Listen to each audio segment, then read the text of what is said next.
As this story begins, take a look at your watch or the clock in your home, and now consider this. According to the National Coalition Against Domestic Violence, about 20 people per minute are abused by an intimate partner in the U.S. 20 people every 60 seconds.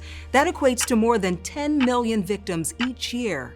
It can happen to anyone, regardless of race, gender, age, or socioeconomic status. Experts say community support can be key to breaking a cycle of abuse. And as reporter Heather Graf explains, that's led to a new push at the national level, looking at hair salons as a potential safe haven.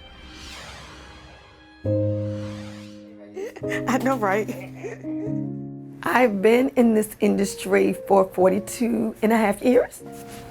In this Maryland hair salon, longtime owner Lisa Lane views each customer as family. One of my clients described my salon as being like on the show Cheers, where everybody knew your name. She says it starts the moment someone walks through the door.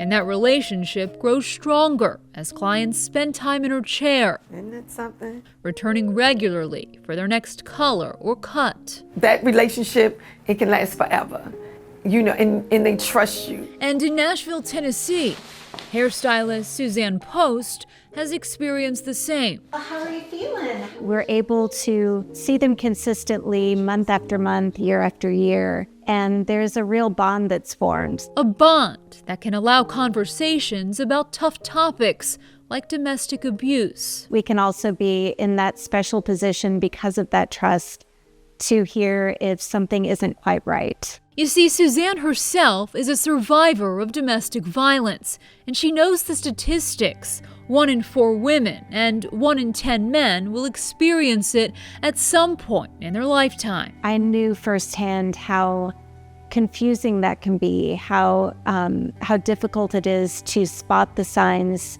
in your own life. So she was intrigued back in 2017 when a first-of-its-kind law took effect in Illinois that requires cosmetologists, nail technicians, and estheticians to receive domestic violence awareness training as part of their licensing process. Because of my personal experience and my professional experience, I was incredibly inspired to bring that to our state here in Tennessee. By October of that same year, Suzanne accomplished her initial goal, partnering with the YWCA of Nashville and Middle Tennessee to launch a program they call Sheer Haven. So it is educating people about the signs of domestic abuse and how to respond appropriately, how to direct people to the resources that are out there and to the trained professional. The free classes started out small and in person, but soon expanded to an online platform.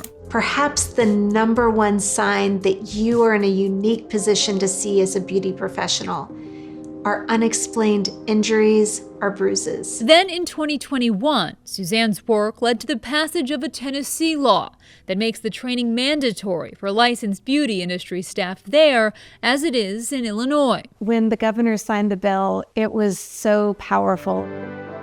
And now there's a new effort to take that approach nationwide. In late 2023, Senators Marsha Blackburn of Tennessee and Tammy Duckworth of Illinois introduced bipartisan legislation called the Salon Stories Act, citing success they've seen in their home states. This is another way to help protect individuals and to help break that cycle of abuse. Senator Blackburn says the bill would not mandate domestic violence awareness training for salon workers across the country.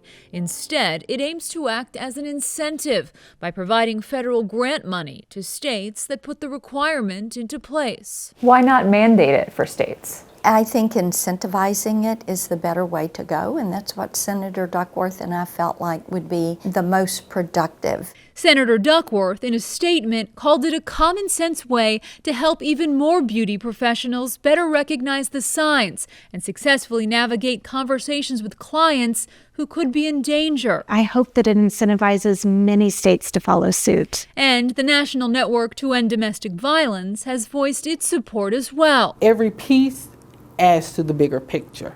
The organization's interim CEO and president telling us she believes salons can serve as additional access points for abused women who too often feel isolated and alone. Where someone would recognize, oh, this might be a safe place to talk. And then most of the time, the abuser is not in that space. Do you think this could save lives? Absolutely. Yes, ma'am. In the meantime, back in Maryland, You want to see how beautiful? Lisa Lane says she'd like to see a state law where she lives, but she's not waiting for it It was something that I was determined to do. because she'll never forget the first time she sensed a client in need. But her demeanor had changed somewhat. She wore glasses, had a black eye. Not long after that exchange, Lisa voluntarily took a domestic violence prevention class through the Professional Beauty Association that's called Cut It Out. We're just there to be a safe place for them, to provide resources for them. They're protected here. And with that training, plus educational pamphlets and flyers now stocked in her salon, this hairstylist stands ready to help. Absolutely. And now I feel like I'm more equipped to handle it. Now, it's important to note the laws on the books in places like Tennessee and Illinois do not require beauty professionals to report suspected violence to authorities. The laws also protect them from any liability. Our in-depth coverage continues with several resources available right now. If you work in the industry and want to learn more about free online domestic violence awareness training, go to sheerhaventraining.org. If you or someone you know is in crisis, the National Domestic Violence Hotline is available 24 hours a day, 7 days a week. Just call the number on your screen. That hotline was started back in 1996 and has fielded more than 7 million calls in the years since.